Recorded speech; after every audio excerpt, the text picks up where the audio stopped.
Right now, tonight, somewhere in this country, a man is lying down on a flattened sheet of cardboard behind a gas station.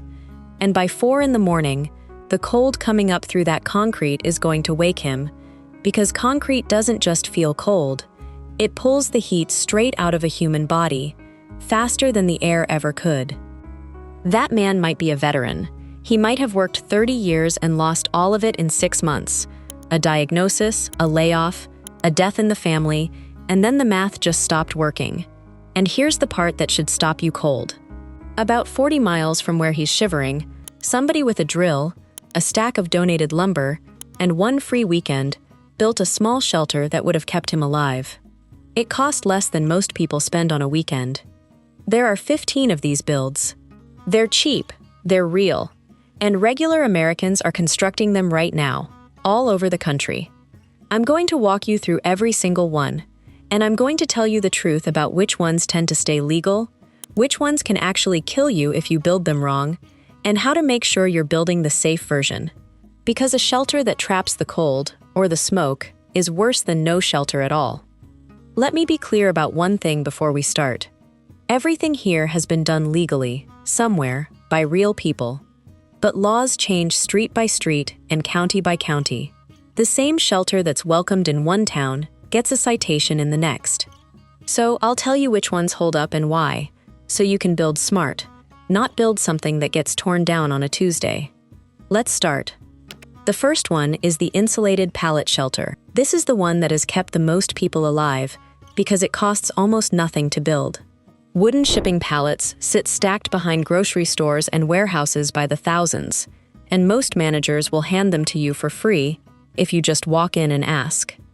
8 to 10 pallets, bolted into a box. A roof slanted so the rain runs off instead of pooling. But here's the part people skip, and it's the part that matters most. The walls get packed with rigid foam board before you close them up. That insulation is the entire difference between a wooden box that does nothing and a shelter that actually holds a person's body heat through a freezing night. Buying the screws and the foam yourself, you're looking at roughly $80 to $120. On private land, with the owner's written permission, in most rural counties, it stays perfectly legal. But a pallet shelter has one weakness: it doesn't move. And on a city street, a thing that can't move is a thing that can get you a citation, which leads straight into the next one, because the fastest way to stay legal on the street is to technically never stop. That brings us to the wheeled sleeping pod, and this one is genuinely clever. Builders take a small insulated sleeping box, about the size of a single bed, with a low curved roof, and mount it on a heavy-duty hand truck frame or a set of caster wheels. Here's why the wheels matter, and it's not what you think. Because it rolls, a lot of cities classify it closer to a cart than a permanent structure. And that single classification is often what keeps it from being treated as illegal camping. People have built these for around $200 using plywood, foam board, and a reflective emergency blanket lining the inside that bounces heat back at the body. When an officer says move, you move, and you keep your shelter with you, instead of losing everything you own on the sidewalk. But I have to stop and say this now, because it applies to every enclosed build from here forward.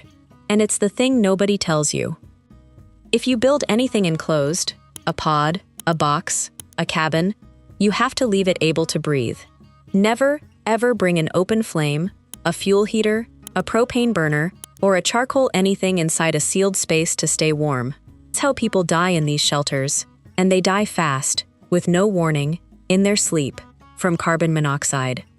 Warmth in an enclosed shelter comes from insulation and from your own trapped body heat, never from combustion. Keep a low vent open even in the cold. It feels backwards. It's the thing that keeps you alive to see the morning. Remember that for every build we talk about, because it's the cheapest life-saving rule on this entire list. Next is the church lot micro cabin, and this is one of the most powerful legal tools in the whole country. Almost nobody knows it exists. There's a federal law, the Religious Land Use and Institutionalized Persons Act, that protects how religious organizations use their land. And a growing number of churches have used exactly that protection to place tiny sleeping cabins in their parking lots and on their grounds for people who have nowhere else to go. The cabins are simple. A wood frame, an insulated shell, a door that locks, a small window. Volunteers build them in a day for materials cost. But the cabin isn't the magic. The address is the magic. Once a person can say they sleep at a fixed, legally permitted location, everything downstream gets easier. An ID, a mailing address, a job application, a bank account. If you're trying to help someone, walking into a local church and asking whether they've looked into this is one of the highest leverage things you can do all year.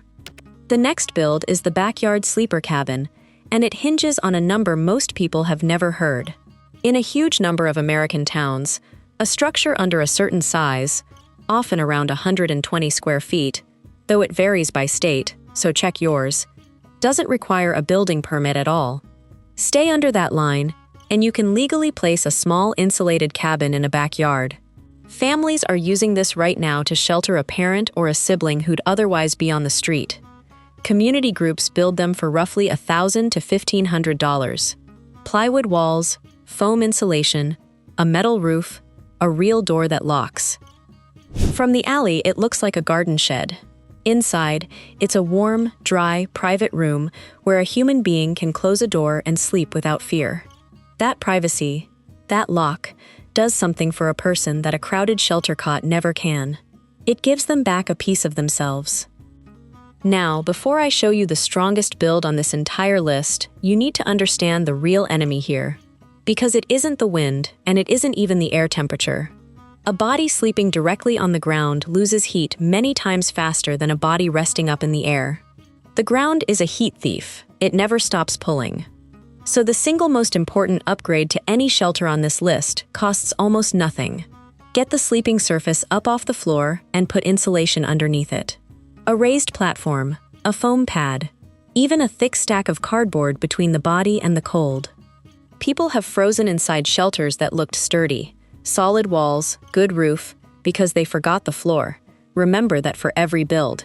It is the cheapest life-saving change you can make, and the one people skip most. Now the biggest one, and it's the build that changes everything. The code-approved insulated microhome. Because this is the one cities will actually permit. Everything before this has been about working around the rules. This one plays inside them and wins. Builders are constructing tiny homes, usually under 200 square feet, that meet actual building code. Proper framing, proper insulation. A window sized for emergency escape. And they're getting them permitted and placed on approved lots and in sanctioned tiny home villages that are spreading across the country. With volunteer labor, materials can stay right around $2,000 to $2,500. Why does this matter more than all the clever workarounds? Because a permitted structure can't just be torn down. It can have an address. It can have power. It can be the thing that ends someone's homelessness for good, instead of just helping them survive one more night. The clever builds keep people alive. This one gets them out. If you only remember one thing from this whole video, remember this. Legal and permanent beats clever and temporary, every single time. The next one is the emergency tarp A-frame, and I'm including it because sometimes a person needs shelter tonight, not next weekend. 2 poles, or even 2 sturdy branches. A ridge line of rope stretched tight between 2 anchors. A heavy-duty tarp thrown over it and staked down into an A-frame. Add a second tarp underneath and a foam pad on top of that, and you've blocked the wind and shed the rain for under $40 in about 20 minutes. It's not permanent and it's not pretty. But on public land where dispersed camping is allowed, in a genuine emergency, it's the gap between exposure and survival. Sometimes that's the only gap that matters. Then there's the insulated vehicle conversion. A huge number of people sliding toward homelessness still have one asset left, and it's parked outside. If you have a vehicle, you already have walls and a roof. The work is turning a cold metal box into something a person can actually survive in. Reflective covers cut to fit every window. Those give you insulation and privacy at the same time. A raised sleeping platform with storage underneath. Foam board pressed against the interior panels. A few $100s all in. And here's the legal key. A growing number of towns run safe parking programs, where you can legally stay overnight in a designated, supervised lot, often with access to a bathroom and a caseworker. That program and that vehicle might be the bridge that keeps a whole family together through the worst stretch of their lives. Next is the shipping container conversion, and this one is about durability. A used shipping container costs more than our budget on its own, but community groups and nonprofits are getting them donated. Once you have the steel box, the conversion itself stays cheap. Cut a door and a window, then frame and insulate the inside. And you have to insulate it, because bare steel sweats and freezes.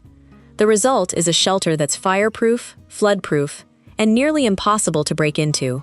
On industrial-zoned land, and increasingly in permitted container village projects, it's a legal, lasting shelter that will outlive every wooden build on this list. Then we have the straw bale shelter, and this sounds old-fashioned until you understand the physics. Straw bales stacked into walls and sealed with a lime or earthen plaster create some of the best natural insulation on the planet, far better than a thin wooden wall.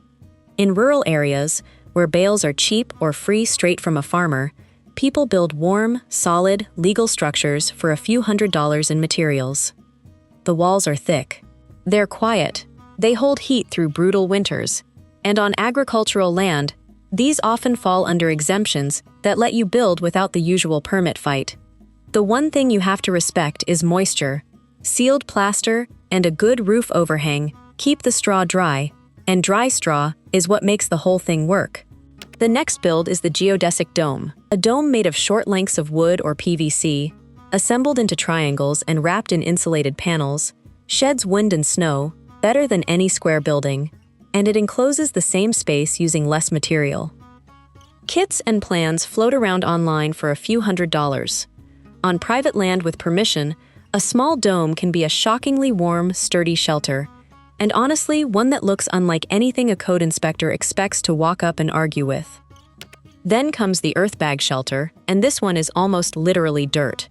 Polypropylene bags filled with earth or gravel, stacked in rows, a little barbed wire laid between courses to lock them together, then plastered over the top. The bags cost pennies. The filling is the ground under your feet. It builds into a rounded, bunker-like structure that's fireproof, incredibly strong, and about as cheap as shelter gets, often under $300 for a small one. It's labor, not money, and on rural land it frequently sidesteps conventional permit rules because it simply doesn't match the definition of a building the code was written for. Next is the insulated ice fishing shelter, borrowed straight from the people who already sleep out in the deadliest cold in the country. Ice anglers use pop-up insulated shelters rated for sub-zero temperatures. Those same shelters, sometimes found used for a couple $100s, make a genuinely survivable cold-weather sleeping space. Pair it with a raised cot to beat the ground cold, and you've got a portable, legal-to-carry shelter that was literally designed by people whose lives depend on staying warm on a frozen lake. When someone's already solved your exact problem, you copy them. Then there's the sanctioned tiny home village unit, and this is the community version of the permitted microhome. Instead of one person building alone in a backyard, whole villages of tiny cabins are going up on land that cities and nonprofits have specifically set aside and approved. Each unit is small and cheap, often built well under budget with donated labor. But because the land is sanctioned, the residents get real security, shared bathrooms, and access to caseworkers who help them climb back out.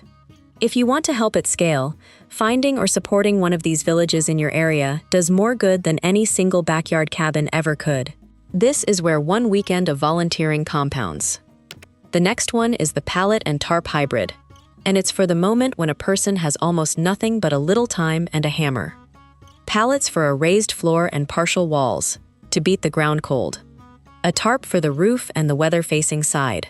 Foam or cardboard packed in between for insulation. It costs almost nothing, because the pallets are free and the tarp runs under $20. It isn't permanent, but it's a real, dry, insulated shelter that someone with no money and no tools can put together in a single afternoon. Sometimes an afternoon is all the time there is.